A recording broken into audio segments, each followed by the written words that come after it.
Բարոյ սիրելի հայրենակիցներ, այս հաղորդման մեջ մի քանի կարևոր հարցեր ենք քննարկելու, անդրադառնալու ենք Հայաստանից հնչող տարբեր հայտարարություններին, այսօր շատ կարևոր հայտարարություններով է հանդես եկել Հայաստանի ազգային ժողովի նախագահ Ալեն Սիմոնյանը, չափազանց կարևոր է այդ հարցերին անդրադառնալ, քանի որ ինքը անդրադարձել է Ռոբերտ Քոչարյանին, հայ-ռուսական հարաբերություններին, անդրադարձել է նաև հանդիպում է ունեցել նաև Ռուսաստանի դեսպան Կոպիրկինի հետ,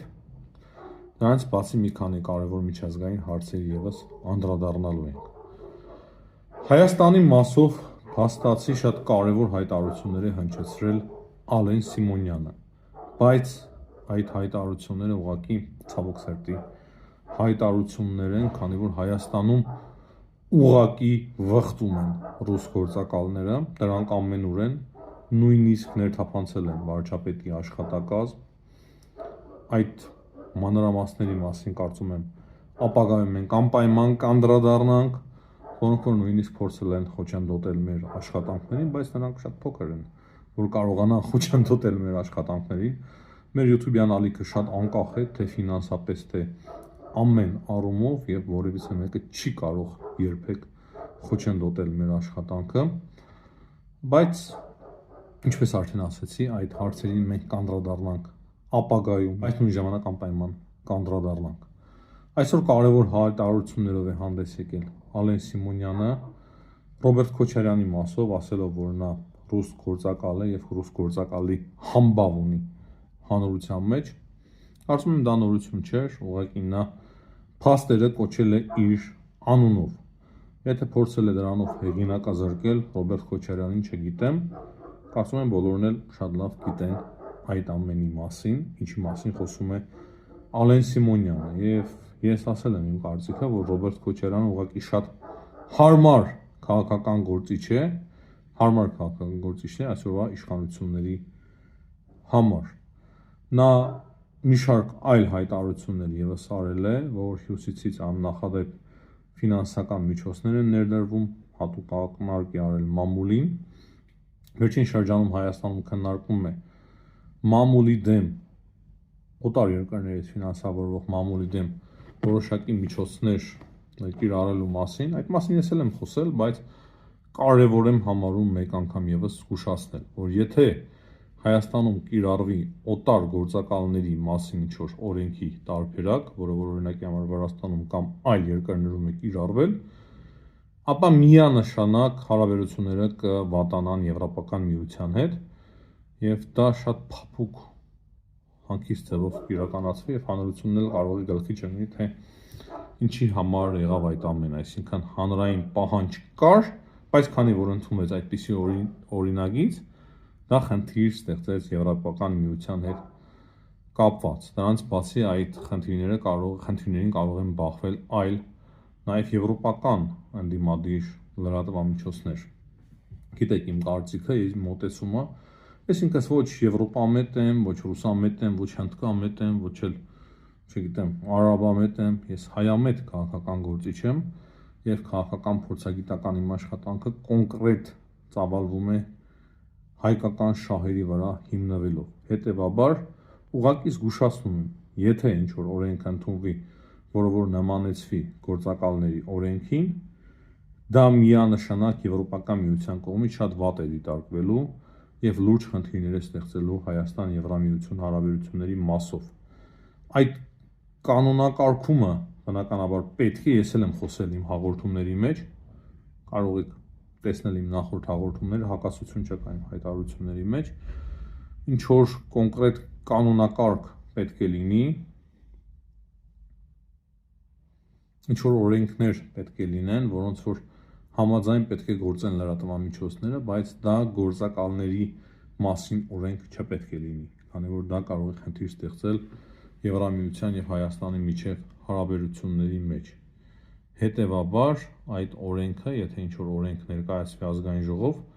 շատ լավ պետք է մտածվի, որպեսզի այդ օրենքը քննարկվի։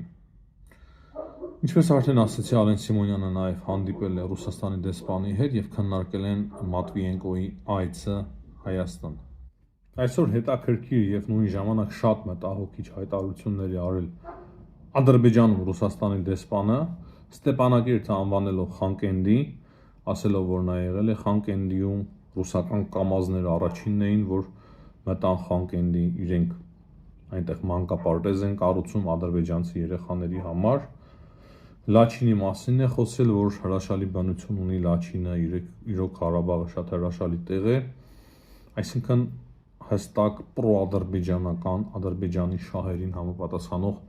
հայտարարություն է արել Ռուսաստանի դեսպանը։ Այս հայտարարությունները ցավալի է, որ մենք առանց ուշադրության ենք թողնում։ Փաստացի Ադրբեջանում Ռուսաստանի դեսպանը ինչ ուզում խոսում է, որը որ ցավ է պատճառում հայ ժողովրդին։ Հասկանում եմ, որ Հայաստանի իշխանությունները,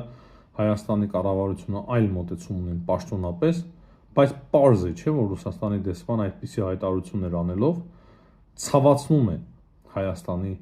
Հանրապետության քաղաքացիներին, եւ այս ամենը պետք է արժանի պատասխան գտնի մեր հասարակության մեջ։ Նրանց բացի, ես չեմ տարանջատում ուկրաինացի, ռուսաստանցի, եվրոպացի, ով որ հակահայկական հայտարարություններ է անում, մենք անպայման անդրադառնում ենք, սիրելի հայրենակիցներ, մեր նպատակը ոչ թե Եվրոպայի շահերը սպասարկելն է կամ Ամերիկայի Միացյալ Նահանգների կամ Ռուսաստանի, այլ մենք որպես հայ մարդիկ մեր ազգային ինքնությունը բարձր պահելը, ազգային արժանապատվությունը եւ օգնելը մեր պետականության կայացմանը։ Հետևաբար նաեւ այն հայտարարությունը, որը որ արել է Ուկրաինայի փոխարտգործ նախարարը, չափազանց մտահոգիչ է, նրանք շնորհավոր են Ադրբեջանին իրանց տարածքային ամբողջականությունը վերականգնելու առումով, չգիտեմ ինչ որ էլի ամյակներ է նշում Ադրբեջանը, երևի որ շնորհավորել են եւ հստակ նշել են, որ իրենց օրինակով, ադրբեջանցիների օրինակով Ուկրաինան եւս վաղը պետք է վերականգնի իր տարածքային ամբողջականությունը։ Այդ Ուկրաինայի պաշտոնյայի վերաբերյալ մեր մոտեցումը պետք է լինի շատ բացասական։ Մենք որպես ազգ, հայ ժողովուրդ, պետք է շատ բացասական վերաբերմունք հայտնենք այդպիսի քաղաքական գործիչների մոտեցման նկատմամբ։ Լինեն դրանք ուկրաինացի, ռուս, եվրոպացի, ամերիկացի, թե արաբ կամ հնդկացի, ընդհանրապես տարբերություն չկա։ Պետք է հասկացնել տանք, որ նման արտահայտությունները անընդունելի են։ Փաստացի իրենք անելով այդպիսի հայտարարություններ,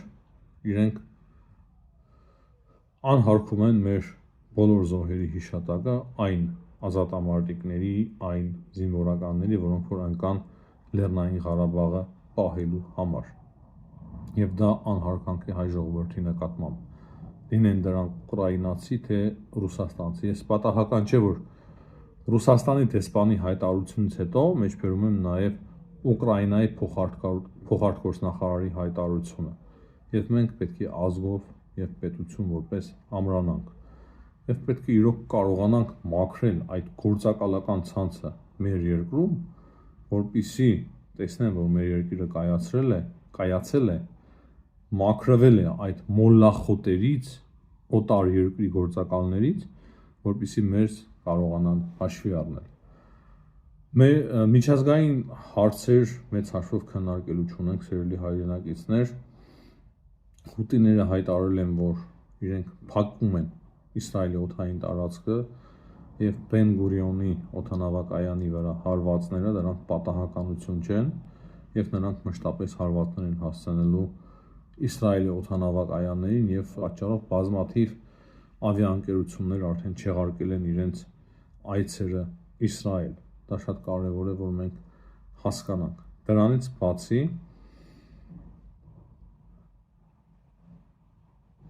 հայտարարություններով է հանդես եկել նաև Դոնալդ Թրամփը, Ամերիկայի Միացյալ Նահանգների նախագահ Դոնալդ Թրամփը, երբ որ նրան հարցրել են, երբ որ ինքը մեկնում է հիմա արաբական երկրներ, արդյոք այնտեղ կարող է տեղի ունենալ հանդիպում Վլադիմիր Պուտինի հետ։ Դոնալդ Թրամփը միանշանակ պատասխան չի տվել այդ հարցին, բայց Ռուսաստանի Դաշնության նախագահի մամլոք խոսնակ Պեսկովը հստակ ասում է, որ նման հանդիպում տեղի չի ունենա։ Եվ դա շատ վատ է, որ Ամերիկայի Միացյալ Նահանգների նախագահը մեծ հաշվով կոնկրետ պատասխան չունի, բայց Ռուսաստանի Դաշնության նախագահի մամլոք հարտուղարը ասում է, որ նման հանդիպում տեղի չի ունենա։ Եվ դա շատ բանի մասին է, եւ դա շատ բանի մասի է վկայում, ցավոք սրտի։ Կա նաև հայտարարություն Իրանի արտգործ նախարարության կողմից բանակցությունների հետ կապված Ամերիկայի Միացյալ Նահանգների հետ մեծ հաշվով այդտեղ էլ բան չկա, եւ այդ հայտարարությունը հույս է ներշնչում, որ այնուամենայնիվ բանակցությունները Ամերիկայի Միացյալ Նահանգների եւ Իրանի միջև շարունակվելու են, իսկ Պակիստանի եւ Հնդկաստանի միջև լարվածությունը միայն ու միայն աճում է։ Հնդկական զորքերը բերվել են բարձր մարտական պատրաստվածության, բայց արդեն երկար ժամանակ է մենք տեսնում ենք, որ որևիցե բախում, ռազմական բախում տեղի չի ունենում։ Սակայն նույն ժամանակ պետք է փաստել, որ ընդհանուր առմամբ լարվածությունը չի նվազել Հնդկաստանի եւ Պակիստանի միջև։ Այս վայրդրությամբ այսքանը, սիրելի հայրենակիցներ, կրկին հիշեցնեմ լայքերի կարևորության համար, բաժանորդագրվեք, եթե չեք բաժանորդագրվել մինչև հիմա մեր ալիքին։ Վաղը երևի թե երեկոյան մենք պատրաստենք նոր հաղորդում, առավոտյան եւս չի ստացվելու պատրաստել ձեզ համար հաղորդում, հետո կամաց արդեն հունի մեջ ենք ընկնելու եւ արդեն պատրաստելու ենք մեր հաղորդումները օրեկան 2 անգամ շաբաթ եւ կիրակի օրերից բացի։ Այս վայրդրությամբ այսքանը, ցտեսություն, կհանդիպենք։